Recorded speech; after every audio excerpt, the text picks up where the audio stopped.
All right. Good morning, everyone. Welcome to the technical committee. I believe, Cam, we can move to public comment.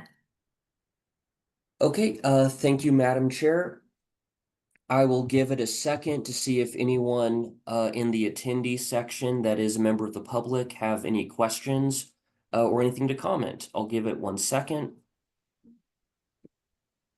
And then just a reminder to members and alternates, if I am requesting to make you a panelist, please accept that request. Okay, and I don't see any hands raised, Madam Chair. Back to you. Okay, excellent. Did we want to do a roll call here, Cam?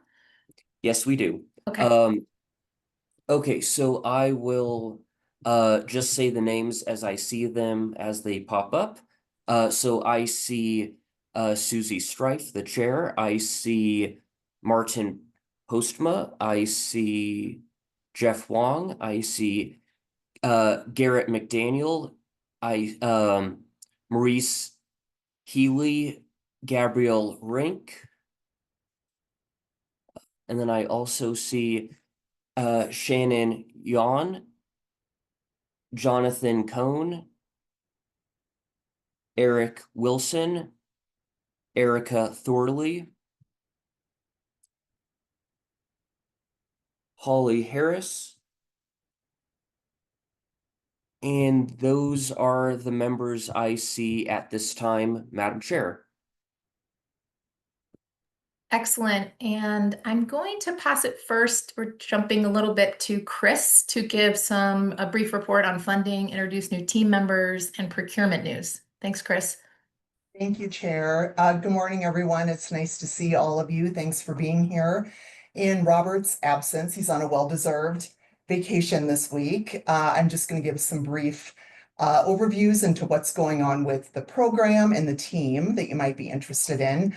Always, what's at the top of everyone's mind is funding. That situation remains really positive, and we are thrilled about that. Obviously, the portal remains open. We've had no problems getting reimbursed for expenses, and so that is fantastic news. I think we can all agree. And also more good news, we continue to have full and transparent contact with our representative at EPA Region 8. So Emily was in the office last week, had some really robust and productive meetings with her that day.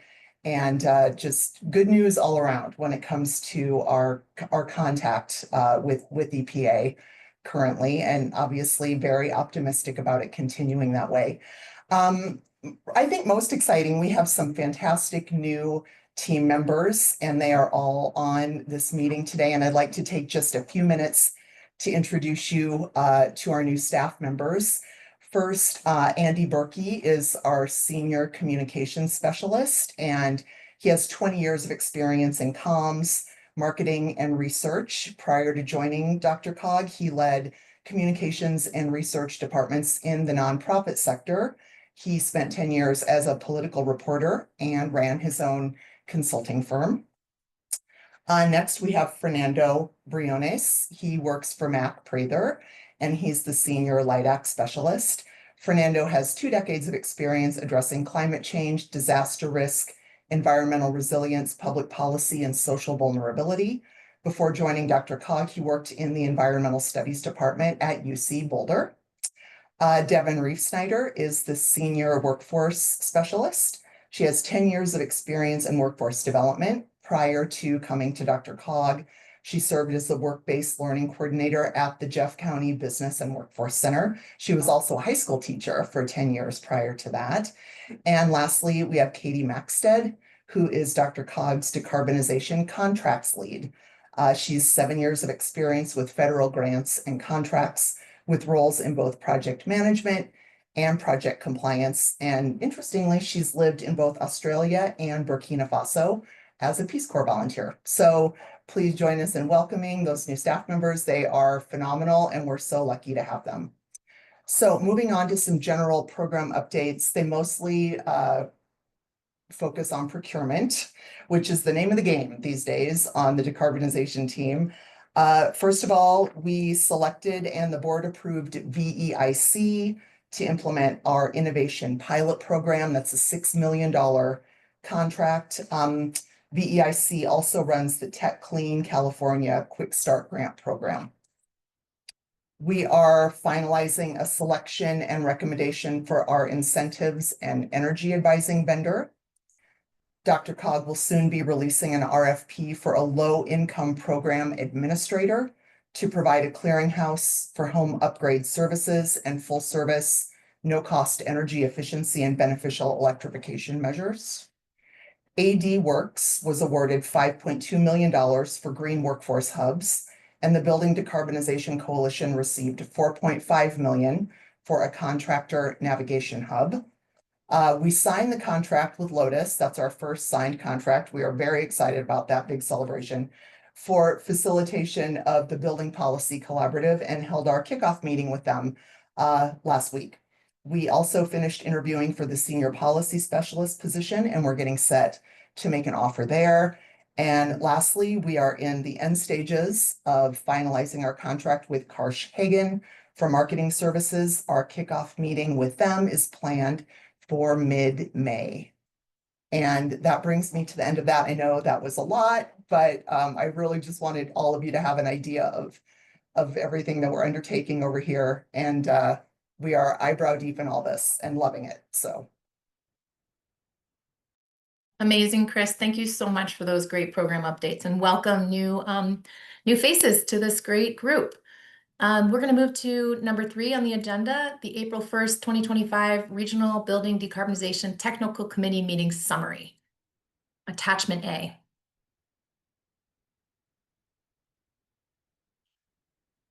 Are there any requested revisions for those notes? That's basically last meeting, just reviewing what we said, what we were up to, just making sure any comments or last revisions. Any hands? Cam, are you seeing anything? No, Madam Chair, it looks good to go. Okay, thank you very much. We'll move to the action items. Number 4, Building Policy Collaborative Jurisdictional Support Sub-Award Program, Attachment B, and I'll hand it to Greg. Thank you, Madam Chair, and apologies, I just got notice that my connection is unstable for some reason, so hopefully you all can bear with me. So I'm coming to you today to seek the technical committee's approval of the jurisdictional support subaward policy.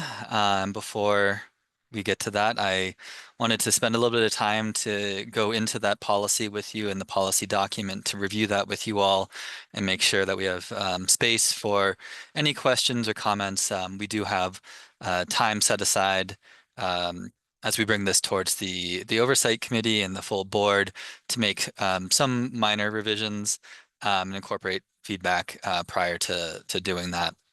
So I'm going to go ahead and share my screen, and then we can jump into the policy. It was included in the package as one of the attachments. So let's jump into it.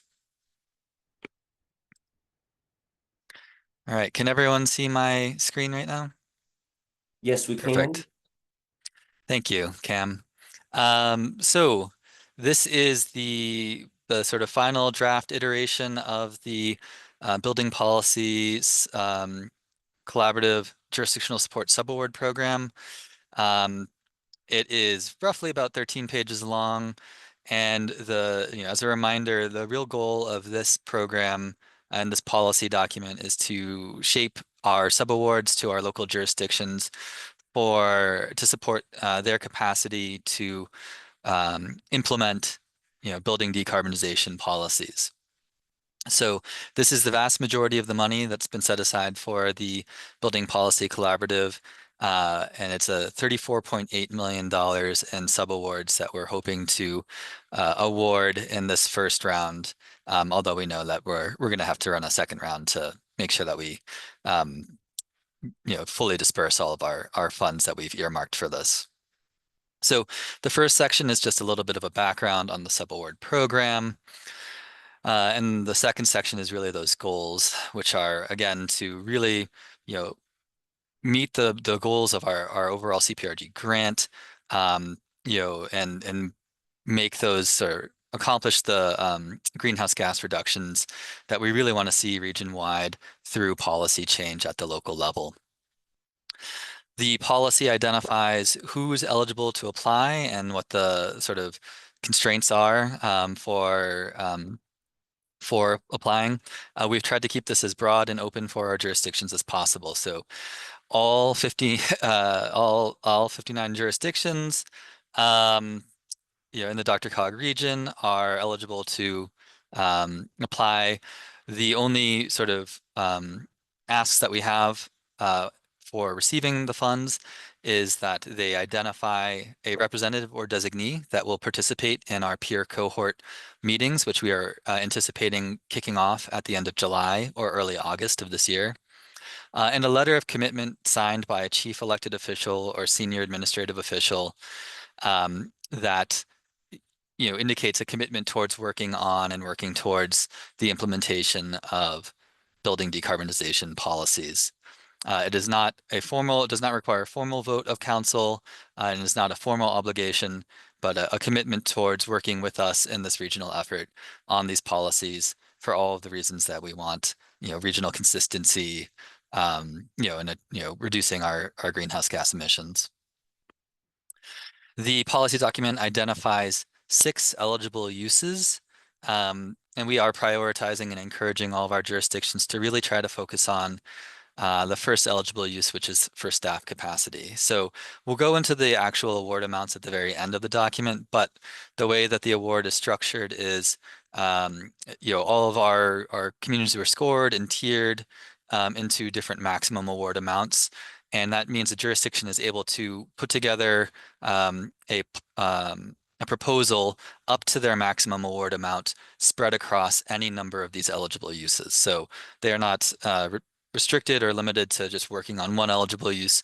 They could go for staff capacity and technical assistance, and just budget for that accordingly within their sort of maximum award amount.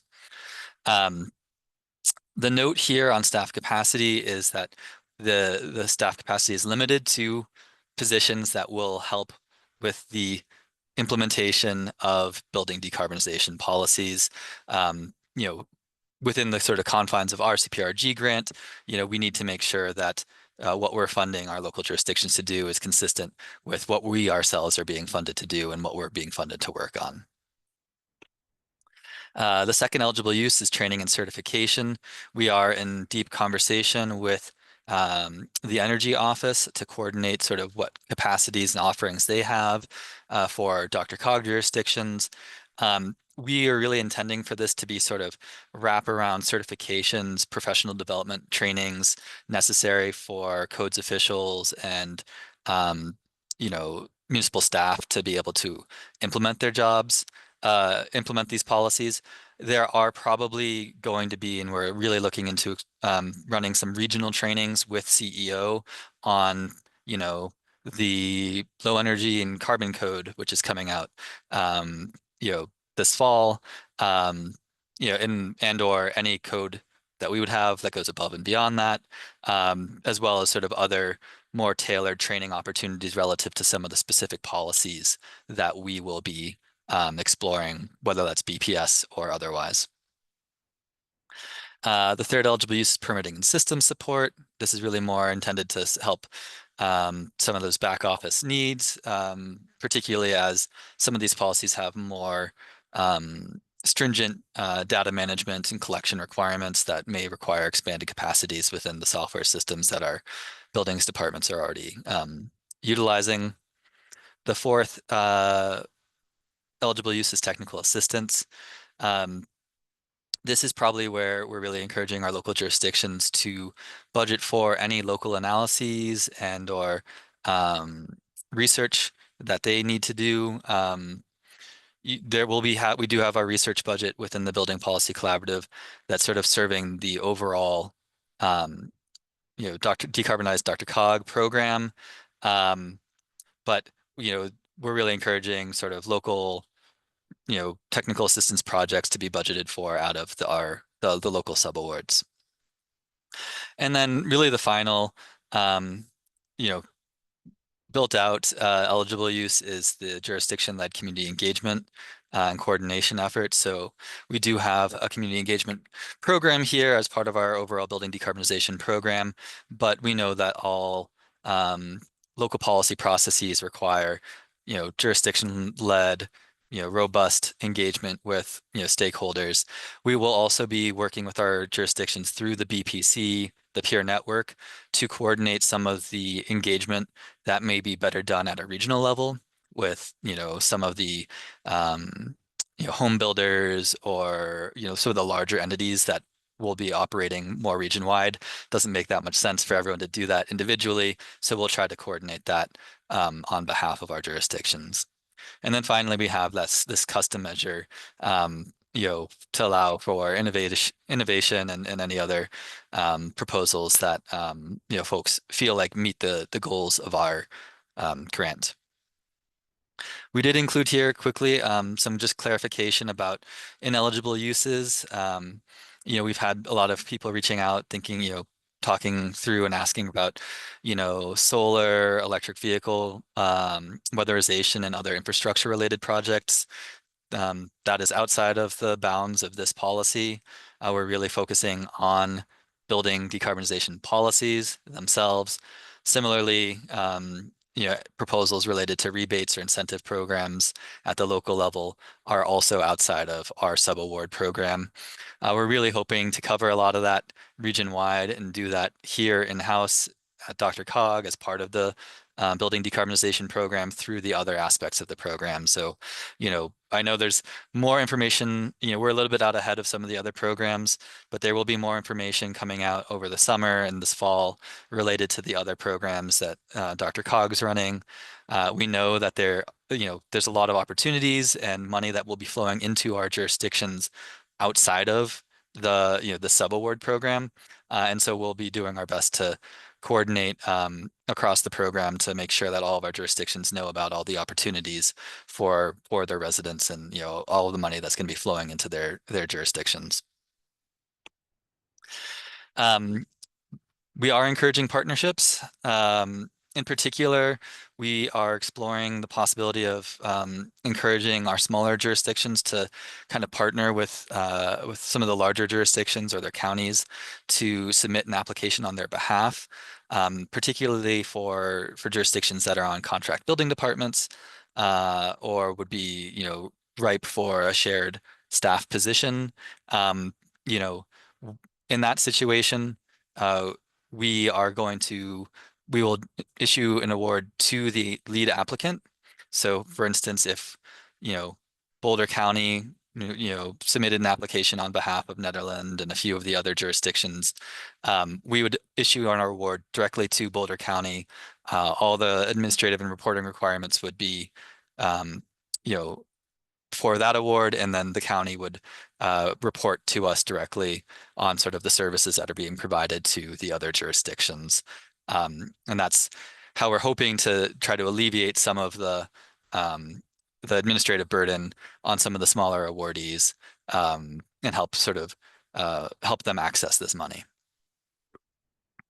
So this next section is the funding allocation. We've gone through this a little bit before, but as a reminder, the scoring for how we created the scores and the criteria and the tiers is based on existing conditions and future growth, with jobs as a proxy for commercial space and population as a proxy for residential buildings. And we weighted that more heavily towards existing conditions based on sort of where our greenhouse gas emissions are coming from, with a slightly lower weight towards future growth, to reflect sort of what our current situation is in terms of our overall regional greenhouse gas emissions. So the score is a combination of all those weights relative then to the size of a jurisdiction within our overall region. And we created our 8 tiers, which range for maximum awards over the sort of 3.5, 4-year cycle for this grant of $50,000 to $2 million spread across all of our jurisdictions. This does fully allocate the program if every single jurisdiction applies and is awarded. We would have no money left over, but we do know that it's unlikely that we'll have everyone apply and that we'll successfully award all of this money. So we are planning on running a competitive award process in the spring of 2026 to incentivize new participation as well as innovation, impact, and replicability. We are deep in the process of providing and developing the additional supports for our jurisdictions relative to or related to sort of the reporting requirements and the application. So I do have draft documents that we were hoping to post to the website by the end of this month that include a template application, template budgets for the eligible uses, template reporting requirements. You know, so that our jurisdictions know exactly what they're signing up for, and to make it as easy as possible to fill out these applications and get them in on time. We will be doing active coordination and management with our subawardees. We're going to try not to make this too burdensome, but we'll set up a cadence maybe quarterly with our jurisdictions just to check in on how the use of the how of the ward's going, whether they're running into any project delays, and to help workshop any of the challenges that they might be facing. So then I think we can go into, we're trying to make this as easy as possible. So in section 8, just the application materials, we're trying to make it as simple as possible. So just a point of contact, a narrative proposal of the different eligible uses, how those will fulfill the goal of our grant, proposed budgets and timelines for the use, and then a letter of commitment really from the senior elected officials or administrative officials. We will be asking for proposed budgets, timelines, and deliverables, just for our own purposes, for our own reporting and for grant management. But we'll try to make that, I think, probably something that we check in on at those quarterly meetings, and then there will probably be semi-annual at least reporting requirements for progress on those things. So we're planning on opening this application on June 2nd, if everything goes to plan, and keeping this open until October 31st. That is a slightly longer timeline than we'd originally identified, but we decided, in our conversation with our local jurisdictions, it became clear that we would need to have a little bit more time to sort of help them with their proposals, develop their proposals. So we wanted to flex that timeline to be able to make sure that they were able to get their applications in, and that we could, really reach out to the jurisdictions that haven't been major participants, to make sure they're aware of it and help them in that process. Our plan is, with our contract with Lotus in place now, to begin doing and scheduling one-on-one meetings over the court with every jurisdiction to make them aware of the overall building policy collaborative program and the subawards over the next month and a half. And our goal is then to really utilize the next month or two to drive participation in this program. So we will keep this application open until October 31st. We have given ourselves basically a month and a half then to collect all of those, process all of the proposals, and bring them to Finance and Budget Committee for approval, so that we can enter into our contracts with our local governments. And our goal then is to have all of our local contracts, contracting with all of our local governments by the end of the year, and have them ideally by January of 2026 have the latest ones or the last ones able to start drawing down their funds. So I'll go quickly into just the scoring. This just noting that yeah, you all saw this before. We did base our scoring and all of our projections based on the small area forecast. The initial draft was based on a first sort of pass on the small area forecast by the data team here. That has subsequently been finalized, so this proposal does reflect the updated small area forecast. It didn't substantively change anyone's scores, but you might note that there were some, some projections shifted up and down related to, future growth. But didn't materially change the maximum awards, which range again from that $50,000 to 2 million. So I will pause there and see if anyone has any questions. Looks like Martin has his hand up. Thanks, Martin. Thank you. Greg, thanks for the overview. I have three items. I believe in earlier conversations, a letter from the chief building official would have been acceptable. Is that still the case, or is it only city manager or equivalent or senior elected?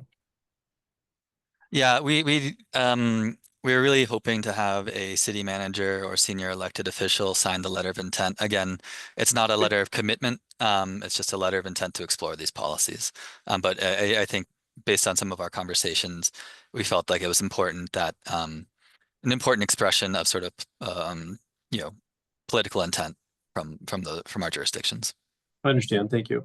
I think I know the answer to this, but is it correct to say that DRCOG staff would be willing to work with applicants in the process of developing their application to ensure that it's good to go once it's submitted?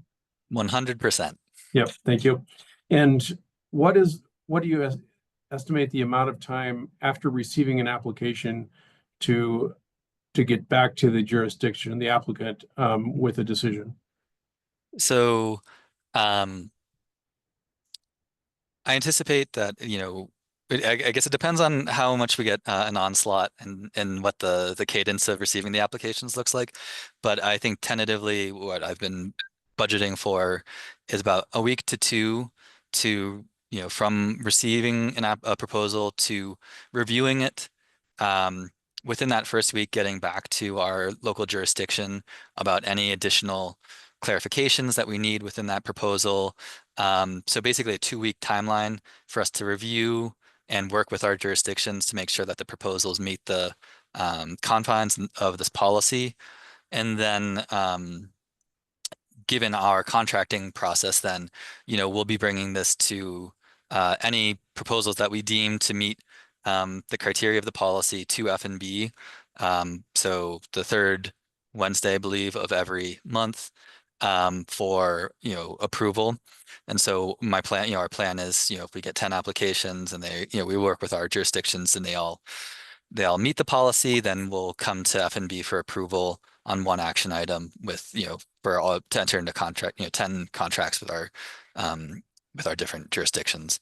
After that, I would anticipate probably, depending again on how much we're burdening our contracts team, but anywhere from like 2 weeks to a month to finalize the sub-award agreements with all the contractual language, with our local governments. Thank you. I appreciate it. Great. Thank you, Martin, and then Jeff. Thanks. Just a quick comment. I think it would be helpful to include the final date of the award period. So my understanding is 2029 towards the end, but to clarify that, knowing that you'll be contracting with jurisdictions at different points in time. And right now the example is kind of a 4-year budget period, but if you kind of clarify the final date of the end of, when funds can be reimbursed, I think that would be helpful. Thanks. Thanks, Jeff, and I apologize. We'd been, yes, we'll make sure to include that. Any further questions? We are going to be seeking a motion to approve the jurisdictional support subaward policy approach. So love if there are any more questions here. Jonathan. Thanks, Suze. Hi, everybody. It's good to see you all. Greg, I really want to appreciate the overview. This is really terrific, and I'm really excited to see this launch. My question is more around ensuring that we see the kind of uptake and connection that we want with this program. And so I'm wondering if you all have talked about what is a bit of an engagement and comms strategy to make sure that jurisdictions are aware. How do we leverage existing networks? I'd love to see this group be a supportive group to really be a champion with our peer jurisdictions. Wondering if a webinar that we put out. I'm just trying to think about how do we get the word out, because I could imagine this would be something that people may or may not see, or think of it as something we just don't have capacity to engage in at this moment. So you have your hand up, so I'm guessing you have an answer. It's awesome. Thanks. Thanks, Jonathan. Yes, so we do have scheduled a pre-launch webinar on May 27th, where we'll go through all of the actual application process for our jurisdictions. We will record that and we'll post that to the website. And that is sort of one of our first opportunities. But I really appreciate the comment, and I could definitely use this group's help in amplifying our message. We do have a couple of different things that we're doing this month. So it's going. This is an item, I believe, in Doug's newsletter that we're hoping that Doug can help share amongst our board. I have an announcement going to the city and county managers list that we have here. And then, as I said, working with our facilitator to do one-on-one outreach, we have to all of our jurisdictions, so that we make sure that we have a point of contact. We're talking to city managers and anyone else in those spaces.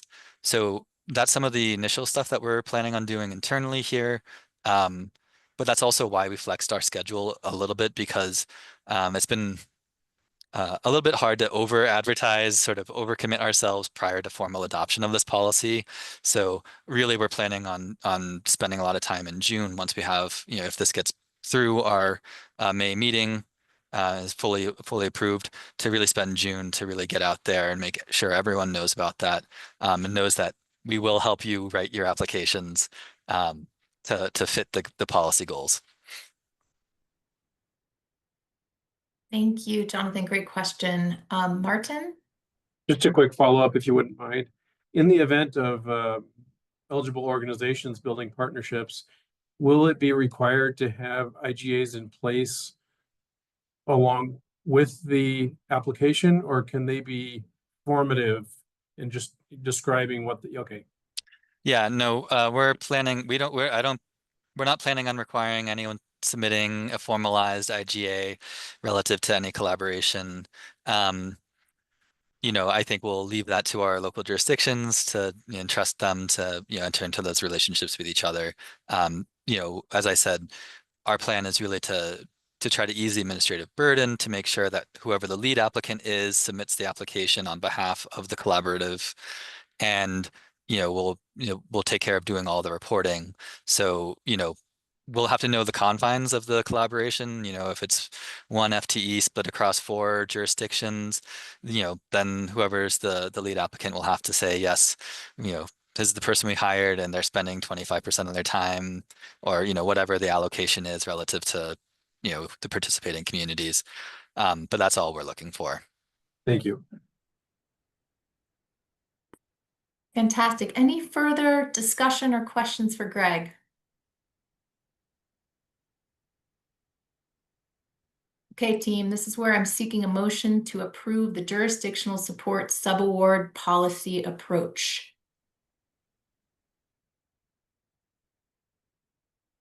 Happy to make that motion, Susie. Excellent. Thanks, Jonathan. Do I have a second? I'll second. Thank you so much. Any further discussion on this motion? Okay, here's where we take ourselves off mute, and all those in favor say aye. Aye. Aye. Aye. Aye. Aye. Any opposed? Any abstentions? Woohoo! Awesome work, team. We've got our first formal approval. The DRCOG Regional Technical Committee approves the jurisdictional sub-award policy. Great job, Greg. Really thorough, thoughtful work there. Appreciate it so much. Fantastic. We're going to move to discussion items. Agenda item number 5, Building Decarbonization Network Formation and Coordination Efforts. Attachment C for those who are following along, and we'll have Mac take it away. Thank you so much. Good morning, everyone. We are going to switch gears a little bit as I'm trying to share my screen with y'all. And we're going to do a more of a presentation for you all this morning. I think we've already touched on with this group many of the other entities in the state and in the region that are working on similar work to DRCOG. So, you know, we're working with the State Energy Office, with Xcel Energy and the other utilities in the region. And the purpose of the presentation today is to give you all a little bit more context about those entities, about our collaboration with them. And so you understand that as we move forward and we share more detail in the future. That group that we're working with, we're calling the Building Decarbonization Network. So if you hear us use that term or the term BDN, because we love our acronyms, you'll know that we're talking about this group of actors all working on building decarbonization programs in Colorado.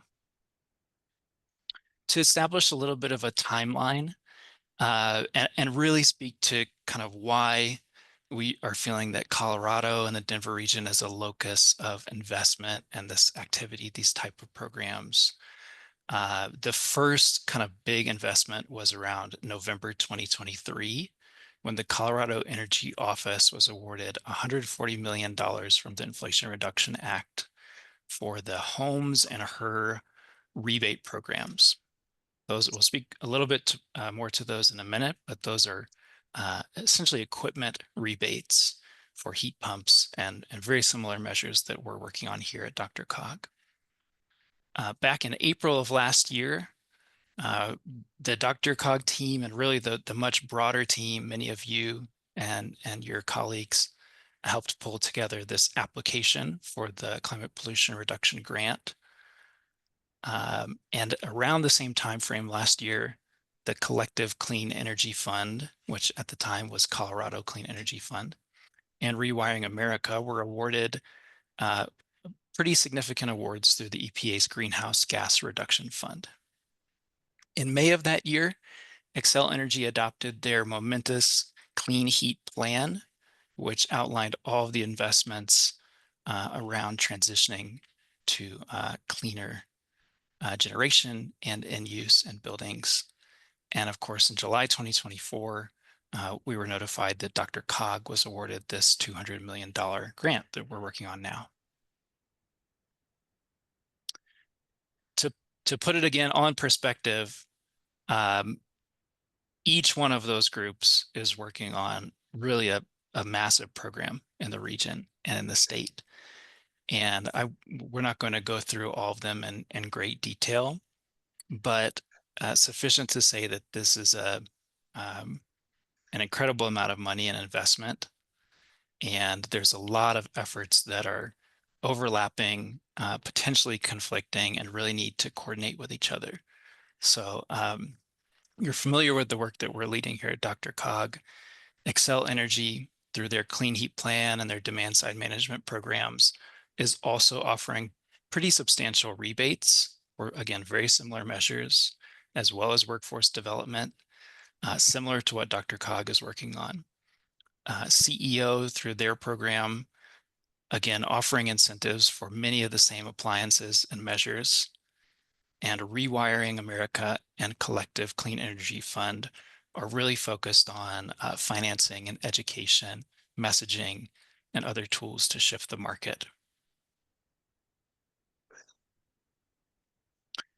Of course, you all are familiar with the programs that DRCOG is building and launching, and this is just a reminder of those budget areas and everything that we're building right now.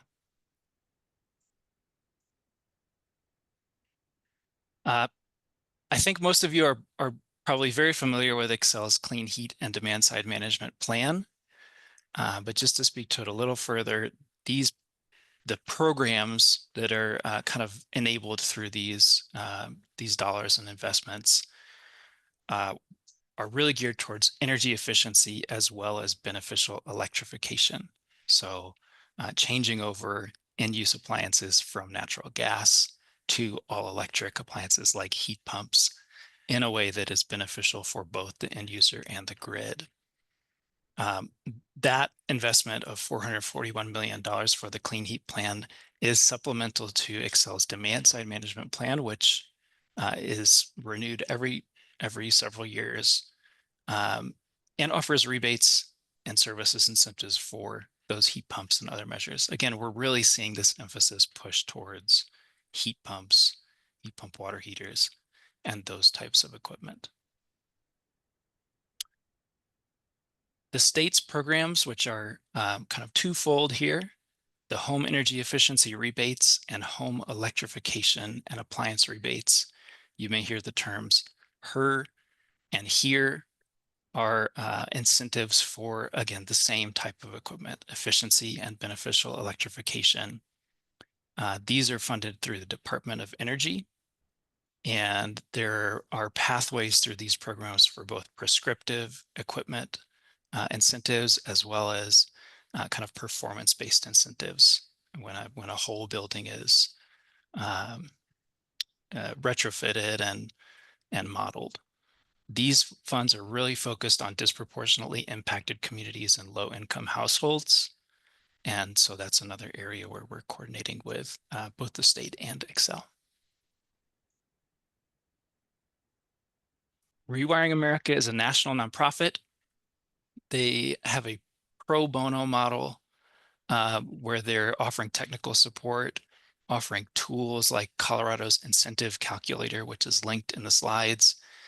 We're pointing a lot of folks to that calculator and working closely with Rewiring America's team to make sure that all these incentives, including DRCOGs, will be always updated and always stored in a database there that's available to anyone. That's a tool that you all can check out now if you're not familiar with that, really geared towards the end user and the homeowner as a customer.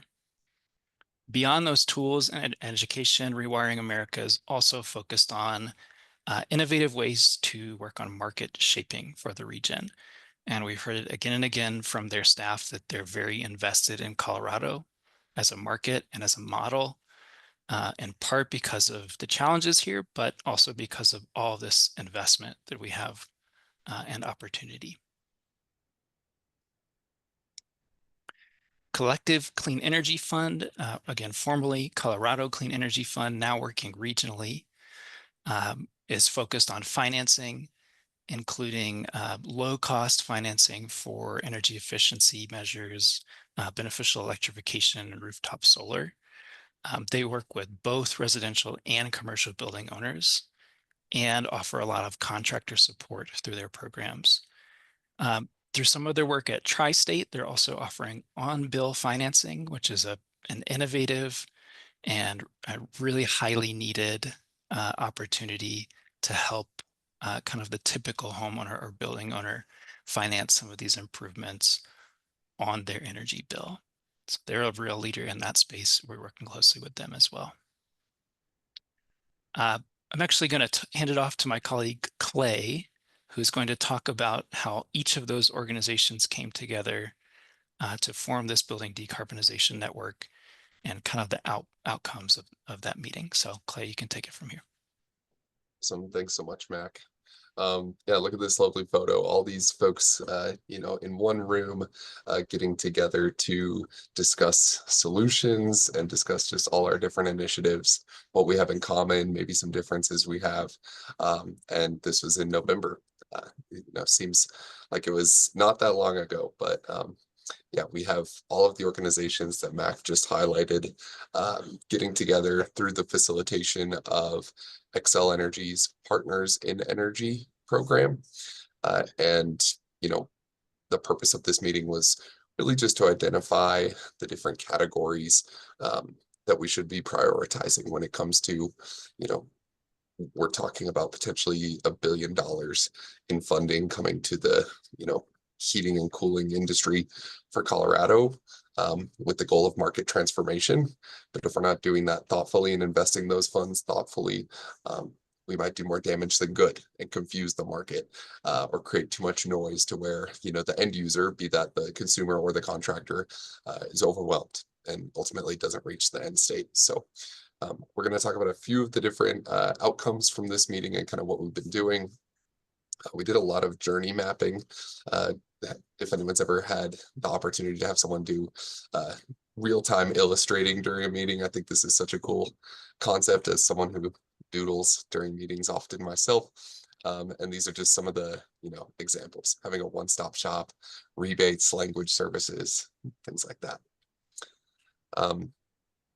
The purpose statement, again, this was an outcome of the meeting, making sure that, again, we're streamlining the customer experience.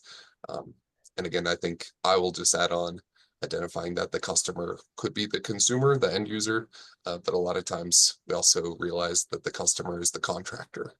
And if we're not making this experience user-friendly for the contractor, the HVAC technician, then ultimately we found even being listed on a heat pump contractor website, you still find contractors talking homeowners out of electrification, just due to the nuance or maybe the administrative burden.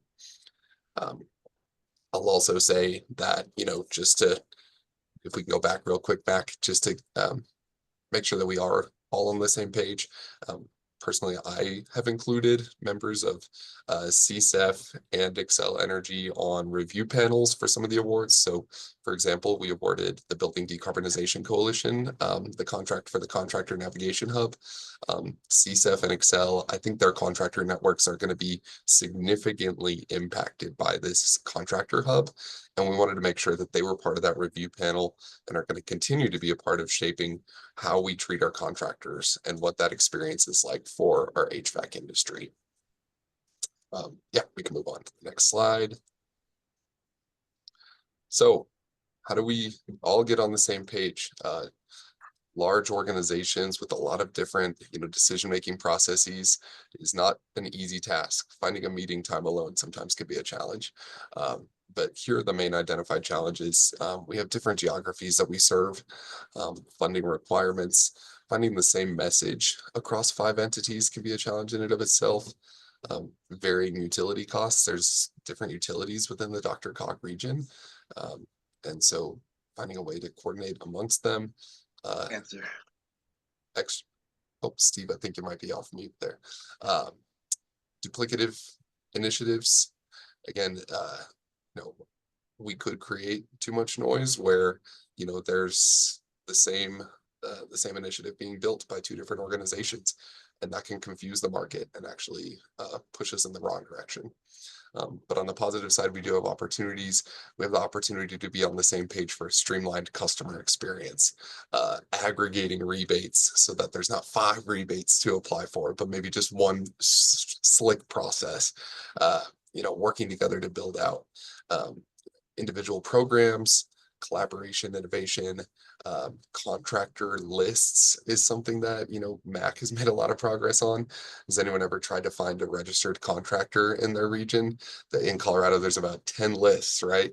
And I know Shannon on this call, she's pulled from that list, and the contractor tried to talk her out of a heat pump. I don't think he knew who she was, but are these lists credible? And are they on the same page? Do we have the same requirements? These are things we've been really investigating, and I've been personally encouraged by the cooperation amongst these 5 organizations to create cohesive lists, one list to rule them all, to make for more credibility for the consumer. And so from those challenges and opportunities, we've identified 3 key areas to align on with the BDN, and that's program design, market shaping and messaging, and then workforce and contractor support. Those 3 categories have been broken into 3 working groups, and we've been meeting on a bi-weekly basis. I'd say truly it's been more of a weekly basis in between meetings as well. So we are talking to at least one individual from these organizations every single week, multiple times a week, pretty much since November. I think, Mac, you might agree on that. We've just continued communication where a lot of us are in design mode right now. And so as we're designing these programs, being able to be on the same page and not be duplicative, I think has been critical.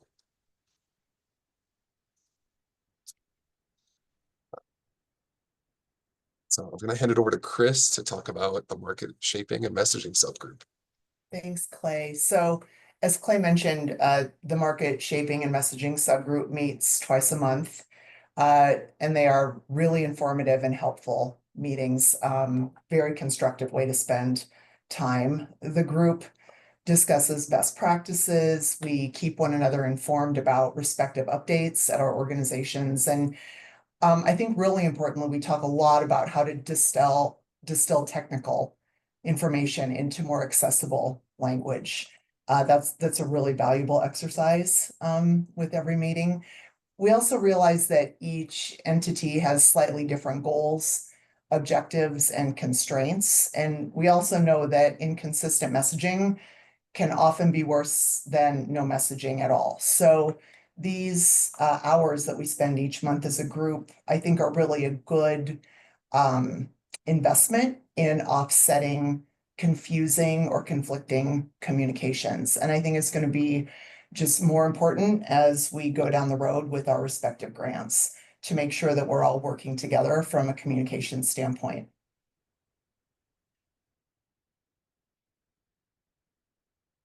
Back to me for the workforce development and contractor support subgroup. You know, I don't know if anyone's seen the post, but Xcel Energy has now launched their Clean Energy Careers program. So there's grant funding available for them right now. Like I've mentioned before, we have the Building Decarbonization Coalition for the contractor support. And then like Mac mentioned earlier on the call, or I think Chris did, we have Arapahoe Douglas Works awarded for the green workforce hubs. So maybe more detail on another call, but we have 5 green workforce hubs that are being launched in the DRCOG region with the goal of adding 3,800 new workers to the industry. So when we talk about the labor gap or job opportunities, you know, getting aligned on the same page, DRCOG isn't really creating its own workforce trainings. We're more kind of the conduit to existing trainings. So talking to Xcel about their upskilling and new skilling trainings. I know that they have a contractor training I'll be presenting at tomorrow with over 200 contractors registered to be trained on cold climate heat pumps. So really exciting. And yeah, we just keep being aligned on the same page, the same spirit as we work through the subgroup. And I'm the representative to our program mechanics subgroup, again, working on aligning the nuts and bolts of all of these programs across the region. That first point that we're working on that Clay mentioned is a shared contractor list, which seems like such a simple goal to have one true and easy to access list of approved contractors for the region. But we spent an immense amount of very productive time with all of these program managers, learning their expectations, their requirements. What does their funder require? Where do we have some flexibility to really align on a core set of requirements? And we've made a lot of progress with the help of the Partners in Energy support group to gather all of those requirements. And we're at the point now that we're finally proposing a way to start aggregating into one list that would live on DRCOG's website. So we're hopeful that that will be a shared resource for consumers across the region, across the state, to point to somewhere where they can not only identify approved contractors, but identify the best performing contractors with the highest quality installations. Beyond that, we actually, I think, have a list of 12 or 13 items that this work group is tackling, including program application requirements. So when you get that incentive, are the specs for heat pumps the same across different programs? And is that a smooth experience for a customer and a contractor? as well as the technical resources that we're creating and the technical support that we're enabling, like quality installation verification, going to an installation and making sure that it was properly commissioned. If it was done through these programs.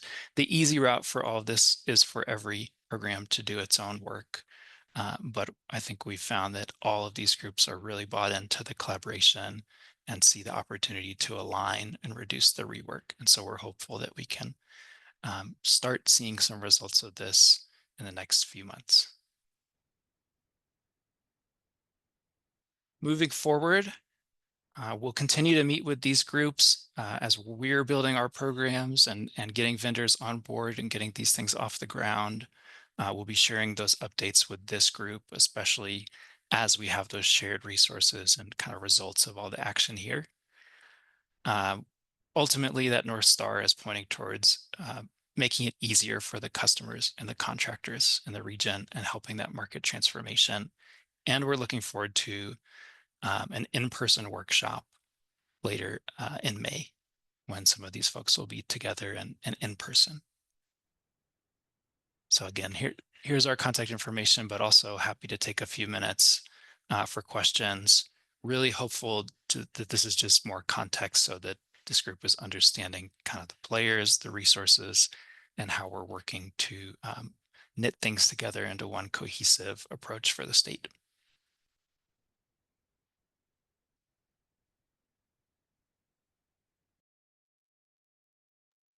Hi, Liz. It looks like you have your hand up. Hey, sorry, I was late. I was running from another meeting. Thanks for the great presentation. My main question right now with sort of the contractor and workforce landscape is, what are you hearing about how some of the, sort of the federal uncertainty is affecting strategy, like business strategy and business development, and how people are thinking about this work? Obviously, we have a really, really strong foundation with Excel's incentives, but I'm just curious what that landscape looks like and if there are things that we can be thinking about and doing to be supportive of businesses in this climate. Thanks. Thank you, Liz. And you're thinking about the contractors and the businesses who are building those programs kind of into their own business. Is that right?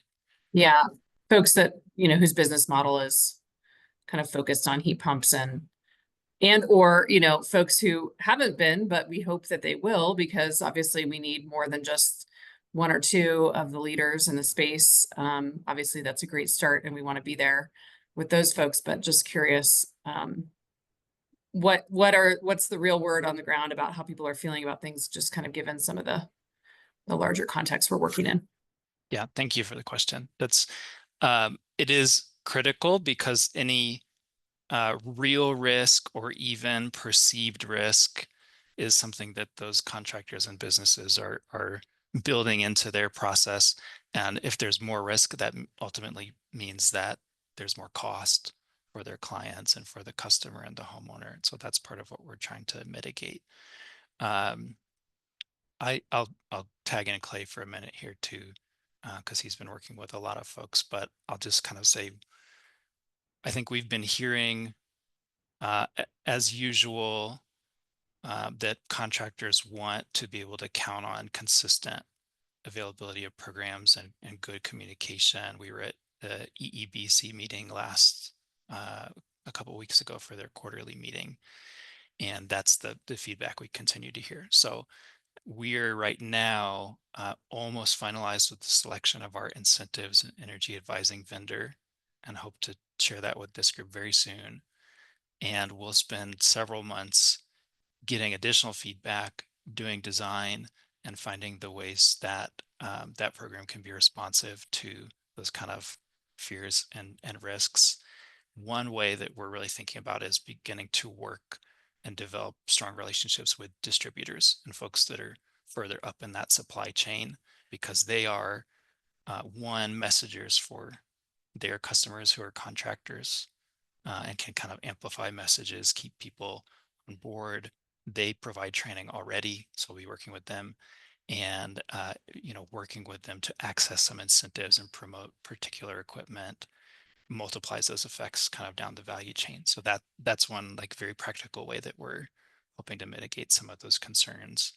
And that helps that community, and it helps DRCOG as well, because we can really focus our efforts there. I think the programs Clay is working on too are also really critical to that face-to-face relationship. So Clay, maybe you want to speak to that too. I was going to actually pass it to Sergio Cordova of the local pipe fitters union to hear what they're hearing or give direct feedback. Yes, thank you, Clay. Appreciate it. Can you guys hear me? Yep. Okay.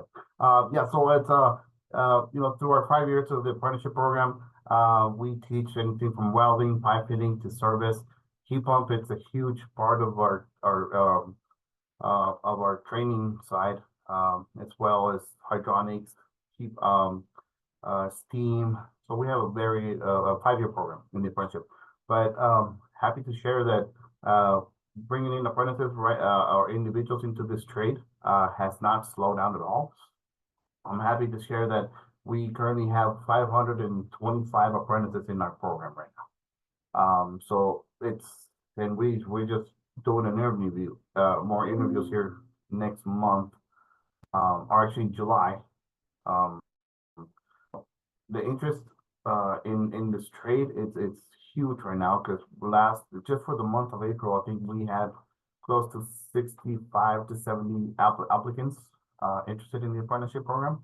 So there's a lot of interest, and right now we're getting 4 or 5 times more applicants than we have spots available in our apprenticeship program with our contractors, right? And we work with 42 different service contractors all over down the metro area, up to the Fort Collins, to the Wyoming borderline.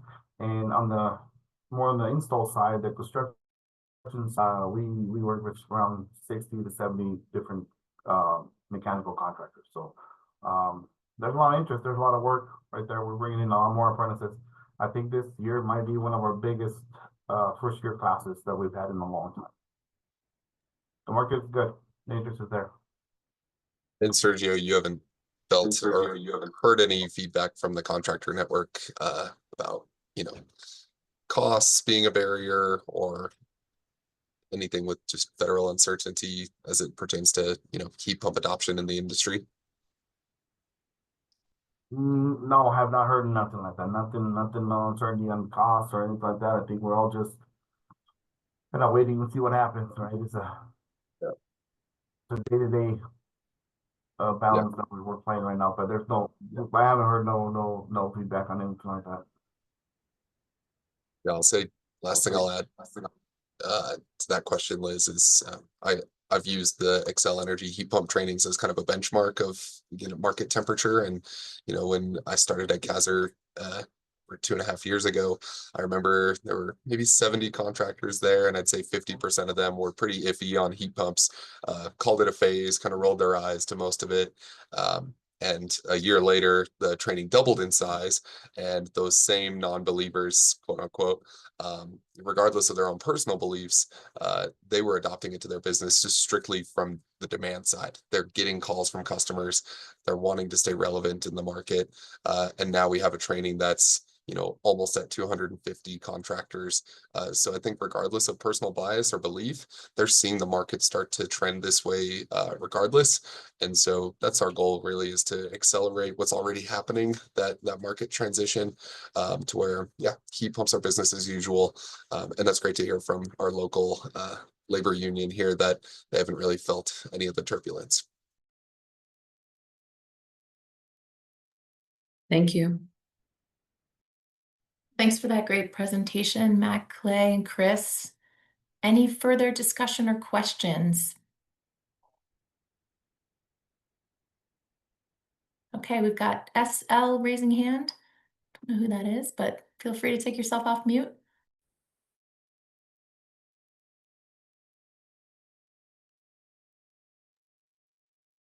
Did anyone else want to share? If so, please take yourself off mute. Thank you. I was on double muted. muted in my car and muted on the app. So All good. Thanks for the great presentation. I was a little bit late to it. Maybe you've already talked about this. The GLAD distributors are part of the conversation. Obviously, reaching as much outreach as possible is good. I'm glad to see that the market is responding in terms of consumers asking for these things, whether it be heat pumps or insulation or other improvements to the building. What is the plan for the program designers, yourselves or your implementers, to get out into the field and do hands-on, go spend a day in the crawl space, go spend a day in the attic, go spend a day with a heat pump installer, et cetera, and so on. And not that it's sort of this grind kind of like, oh, go get dirty thing. It's about being with the technicians, the installers in the field, to see some of the nuance that's involved and get as close to the those folks that are actually doing the work and get direct feedback from them. Like, as a business owner myself and as an industry advocate, I have a particular position and opinion and experience on these things. I suspect you're going to find a different experience, a different opinion from those that are in the field every day. So my ask is there a way for your teams, your individuals, and the implementers to get out into the field and do hands-on learning with those that practice every day? Yeah, thank you, Sean. Okay, it's going to be a different layout than what you I think somebody might have popped off mute as well, but I'm going to respond to Sean. I think the answer is yes, absolutely. We, speaking for myself and our team, we would like those field trip opportunities kind of regularly. We're already looking at a few, but if you have an install going on that you want to invite us out to, I think we'd be glad to join you on site. It's also built into the way we advertised our incentive program that vendor is going to be responsible for not only convening contractors to be a feedback group for that program design, but also that they'll be watching kind of the application process over their shoulder. We'd like to be getting out into the field to kind of be following along and understanding what that work actually looks like. And then we're also, I think I mentioned this to you, we're talking about convening a group that will help review our quality installation plans, both from the technical side and kind of process side. But I really hope that from that, our quality installation verification is not just about going out to a site after work has been done and then following up and telling contractors what they didn't do correctly by some checklist. I hope it's about getting out proactively, as you're saying, kind of understanding how folks are approaching designs that are complex and building in those feedback loops to our program. So it's not just a kind of prescriptive process. So those are kind of the two formal feedback mechanisms we're going to be starting up soon. But for our staff, yeah, I think any opportunity to get out and get a field trip organized, we'd appreciate.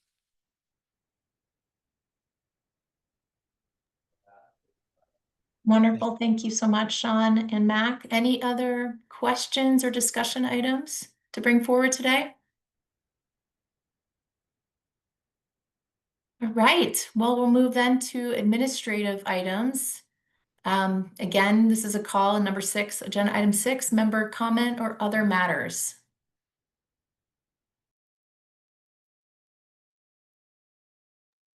Okay, moving us forward, just a friendly reminder that our next meeting is in person, June 3rd. Fortunately, I will be on vacation, so our friend Liz Babcock will be taking over as chair.